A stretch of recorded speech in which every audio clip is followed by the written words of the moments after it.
lingvistika dia misy koa moa zany ny sakana avy amin'ny vehivavy ny tena ihany fa ny tena hoe barrière voalohany zany dia ny éducation zay.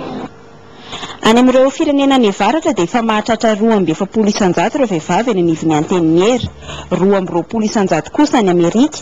Raha ny kontinanta afrikanina indray dia i Afrika Atsimo aloha no nahazy indrindra ny fepetra 2,7 isanjato. Ny Repoblika Demokratikany Congo no lavitra indrindra ny tanjony 7,7 isanjato monja. Tsy hijanona eto amin'ny famoahana ity boky ity ihany ny ezaky ny gender links. Aorian'ity vokam-pikarohana ity dia hiara-iasa amin'ireo tompona andraikitra rehetra eny fotony izy reto. Voalohany amin'izany ny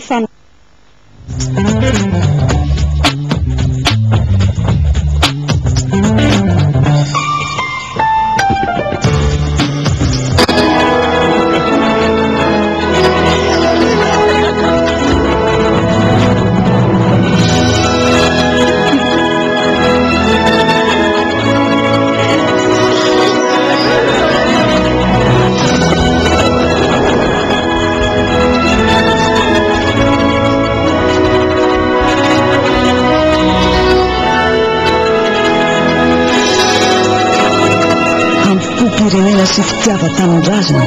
fa 20 taona ny fahaly 20 ny volana jona ho avy izao. Nanadiadiny gasika izay indrindra ery Rakoto Malala eo amin'ny sariny Jean-Baptiste Radionavao. Ny fanomezan-danja ny vokatra misy eto an-toerana ho fampiroboroboana ny fanjarian-tsakafo. Izay ny lohahevitry ny androm-pirenena ho an'ny fanjarian-tsakafo na ny JNN ho tanterahana any amin'ny faritra Nalanjorofo ao Fenerive-Est ny asabotsy 7 jona ho avy izao. Maro no zavatra ho hita mandritra ity androm-pirenena ho an'ny fanjarian-tsakafo ity. Hita zany fa isa-paritra dia ireo vokatra isa-paritra ireo zany no zay nanatsika zany samy manan-danja ireo amin'ireo isan'ny faritra zany ka no hita zany dia hoe ahoana ny amadihana na itahirizana an'ilay vokatra zany. Amafisin'ny ONN any Nalanjorofo indray arak'izany ny ezaka atao eo amin'ny ady amin'ny tsy fanjarian-tsakafo manerana ny Madagasikara ka samy anana ny anjara toerany amin'izany na ny fanjakana na ny tsy miankina eo mazava ho azy ireo mpiara-miombonantoka ary indrindra moa ny tsirairay sy ny fianakaviana voakasika manokana amin'izay tsy fanjarian-tsakafo izay. Fikarohana mikasika ireo karazam-borona misy eto Madagasikara ary tsy hita afa-tsy eto amintsika kosa toy ny vorondolomena sy ny ankoay no natolotry Lily Arson René de Roland teny amin'ny faculté des sciences Akatso androany maraina aloha hevitra tamin'izany ny hoe les oiseaux endémiques outils de la conservation anisany manasika izay ihany koa ary manana Espéracie Elisabeth Randrenzana. 20 taona izany hoe ny taona 2007 no nanomboka ny fikarohana nataon'ny Lily Arson René de Roland izay talier national unité de veut Peregrine Fond eto Madagasikara. Les oiseaux endémiques outils de la conservation io no hevitry ny fikarohana nataony. Miavaka tamin'ireo vorona nampiaran'ny asa fikarohana ny boroso na ny vorondolomena, ny ankoay sy ny hafa koa. Faritra Tialamary eto Madagasikara no nanitany ireo karazam-borona ireo.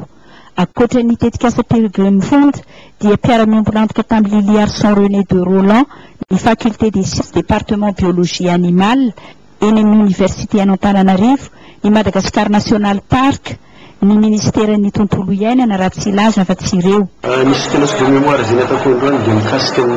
valin'ny fikarohana izay nataoko tao anaty 20 taona teto Madagasikara mikasika ny vorona. Misy tena sy de mémoire dia ny fiezahana amin'ny fikarohana amin'ny resaka vorona dia mitondrantsika ahafahana miaro ny harena voajanahary Madagasikara. Marina fa akoatra ny asa fikarohana nataony dia tsy nitsahatra nampianatra sy nanofana trano ireo mponina manodidina ny valan-javaboary-pirenena izy amin'ny tokony kajiana sy arovana trano ireo harena voajanahary ny ala izay miantoka ny tsy alany tamingana ireo biby na ireo zava-maniry mampiavaka ny Madagasikara. Ho an'ny Tomasina kosika amin'ny reto vaovao manaraka akitra izay dia ho aratsika avy hatrany. mitsilo sady ny asa fivelomana sy fidiram-bola andreo ny asa tamin'ny dingana voalohany fananganana ny fotodrafitrasa nitetika sambaty vy izay ho vita atoato ny tompona ndraiky tytetika asa ity antony nananganana ny foibe fiofanana ara-pambolena sy fiompiana etibe tainomby tomasina faharoa izany tsy ny ambamba ny be ny tanàna tetony laza fa voapirofo ny fanambana ambato vy ny amin'ny hoe tsy maintsy misy vokatsohan'ny mpiasa nitetika asa na izany aza na hitsiko izy ny teny ny amin'ny tokony andaovana vola ny amin'ny fahazondalana nanorona sy ny tamberim-bidy isan-tsokajiny vy miaina isarika amin'ny fiarina hafa ny arenakibony tany hoy ny talen'ny kabinetra amin'ny ministera ny arenakibony tany mifameno amin'ny ambarany filotale jeneraly lefitra nitetika asa ambady vy Ramatoa Montalvo zany ny amin'ny fanomezana aina avao ny bureau national ny asa erana ministera ny asa manakaiky ny farany fananganana fotodrafitrasa ho izy ary tsy maintsy jerena ireo mpiasa mifandraiky amin'izany nambaran'lehibe ny faritra tsy nanana alay mahavimbina nanaraka ny fepetra sy ny rafitra napetraky ny fanjakana nitetika asa ambaty vy ny tady vahaolana ahitany mpiasa tato zavatra hafa ivelomana nitetika asa ho ihany ny lehibe ny faritra fahavaolombelona izao hoy ny ministra Maranty izay nisorotena ny fahefanavony teteza mity fa manakarena Madagasikara tsy tetika asa fetetika asa fotsiny teto izy fa voaja ny fanajana ny sosialy mponina misy ny fitsinjovana ny mpiasa taoriny fitokanana nisy avetrany ny fitsidihana ny ty toeram-panofanana ity afaka manampy azy ny ministera ny fiompiana mifandraika raha teo amin'ny asa amin'ny ministera ny fiofanana tao ato ampinareo zay le ingénierie sociale tadiavina ary hokatsahina foana zay amin'izay projet rehetra misy eto amin'ny tany sy ny fanjakana tsy maintsy jerena miaraka amin'ny fatatahana le projet na orina ny fampiofana zay ataony zareo dia zahay mahita fa fanaraka amin'ny mise en norme moa resahana zany ny anay eo amin'ny ministerany fiompiana moa fantatrareo fa anisan'ny zavatra katsahinay ny professionnalisation des éleveurs na ny hamaty hanina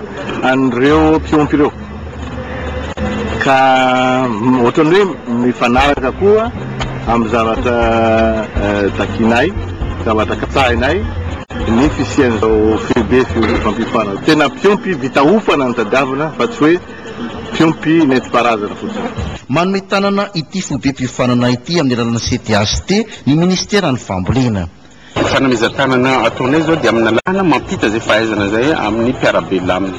misy ny fijerena ireto ankizy mpiazy ny ASPE ato ireto zay ampino ny tetikasa ambaty vy ihany kio azo tonga amin'izao toeram-pifanana ara-pambolena sy fiompiana izao ary ho laram-pahamena ireo mpiasatra any amin'ny ray alina amin'ny tetikasa ambaty vy torak'izany kio ireo mponina manodidina ny fotodrafitrasa mitetina $20 ity foibe mpiofanana ho Betainomby Tomasina faharoa GRM izao foibe mpanofanana ara-pambolena sy fiompiana mitetina tany amin'ny $20 izao ny ASPE amin'ny alalany ministera ny fitsarana nanome tany nanaovana azy ety Betainomby Tomasina faharoa maro ny fiofanana ara-pambolena sy fiompiana atao ato ny zavatra atao ato zany dia fiofanana natao an'ny mpiasa zay niala tao ambaty vy sy ireo tatsaha koa manodidina ny faritra isana anisan'ny anarana amin'izany ny fiompiana tantely ny fiompiana gana ny kisoa ny bitro ny akoho fakana nofo ny akoho panatody lava ao koa ny voly legioma isan-karazany ary ny voly hazo fihinam-boa manarakaraka izany koa dia mianatra koa ny olona tongata momba ny fikajiana ny tombom-baritra ny masokarena amin'ny asa fambolena sy ny asa famokarana mba hahatonga azy ireo ay mikady zay zany mba tsy ho faty atoka amin'ny zavatra ataony nefa koa tsy hanao vidiny mivangana misy ny fepetra tsara ho fantatra ny fomba fiasa zany dia misy ny fisoratana anarana izay alefa any amin'ny ren'olo reny taratasy fisoratana anarana ary rehefa miverina izy reny dia anana ny fahaiza-manao ireo mpiasa miasa tamin'ny dingana voalohany tao amin'ny tetikasa ambaty vy na izany aza tsy ny salasala ny lehibe ny faritra tsy nanana ny taky ny anajana ny fomba fampidirana mpiasa amin'ny tetikasa tahaka izao tokony miaingaga aty mifaritra aloha ny fahafahana mampiditra ny mpiasa araka ny fanarahana zay fanatao amin'ny ambaty vy 60-40 tokony respectena iny satria tsapanay amin'izao fa mbola tsy tanteraka ny fanana aty amin'ity tetikasa Ambato Vity fa hatreto aloha dia 700 ny fantatra fa io fanaminy fambolena sy fiompiana amin'ity taona 12 ity ahatrafatra any amin'ny 5,000 zany ato anatin'ny telo taona. dia ihany koa namarana ny vahoaka amin'izao alina izao misaotra nareo nanaraka izany hatramin'ny farany aza dinoana ny lalao faharoa izay iona ny Frantsa sy Uruguay amin'ny